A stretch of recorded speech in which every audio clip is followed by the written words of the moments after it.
And I mean, it's important to note Elon Musk as well as JD Vance, they were previously critical of Trump but have changed their view. So potentially Kevin Rudd can still repair this relationship here with Donald Trump moving forward. And another important point, given Kevin Rudd's relations with China, would that make him a pretty suitable to, I guess, stay in the role to temper those relations?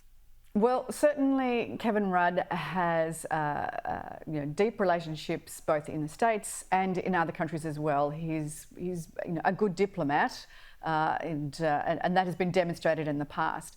These disparaging remarks that he has made in the past have not gone unnoticed by the Trump administration, both the old one and indeed the new Trump administration. It's not unusual. We know that disparaging remarks have been made by the Prime Minister himself, and also we hear today by Energy Minister Chris Bowen.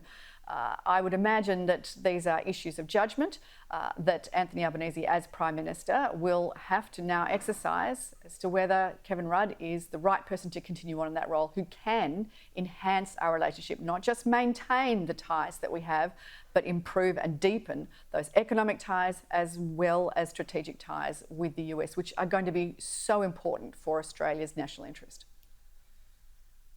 Jane, Jim Chalmers is warning Australia has more at stake than most from a trade war, but says Australia is well prepared to navigate the second Trump presidency. Should Anthony Albanese be seeking these trade exemptions or be going to the US to meet with Trump soon?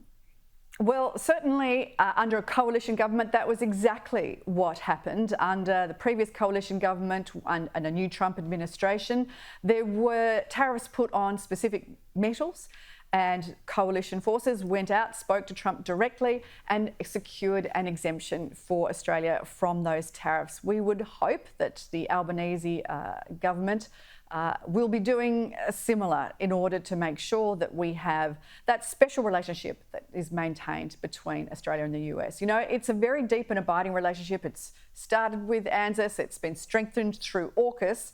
We have to make sure that whoever is in the White House and whoever is in the Lodge can maintain and deepen ties with this important ally for Australia. Are you concerned about a looming trade war with China?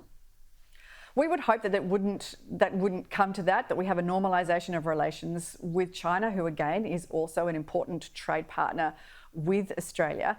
As I said earlier though, Holly, my most important concern, what's keeping me awake at night, is that Australia is a less economically resilient country because of mistakes that the Labor government have made, because they came into government saying that the cost of living and productivity were their number one issues, and yet cost of living has gone backwards, that productivity has gone backwards, and that has left us more vulnerable to international economic circumstances and environment.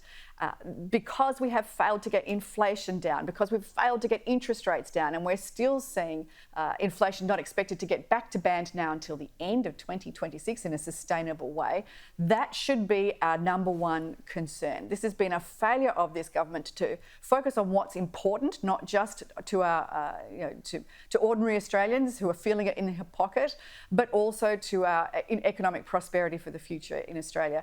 They've failed to get inflation under control, they've failed to get interest rates down, and all Australians will pay the price.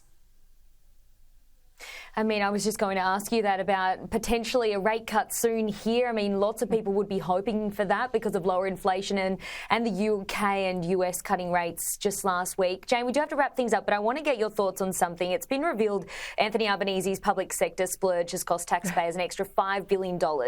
Now, Public Service Minister Katie Gallagher defended these numbers, saying that the Albanese government had been rebuilding the Australian public service after a decade of neglect by the former coalition government. What do you say to that?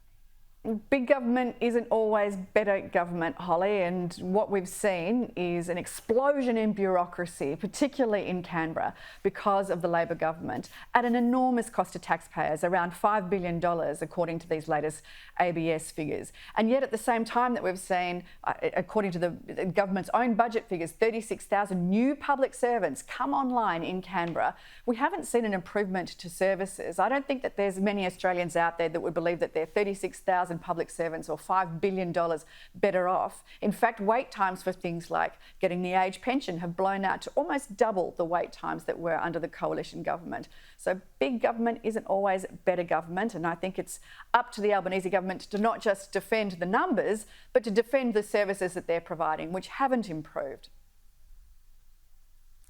Okay, Jane Hume, thanks for your time this morning. Thanks, Holly.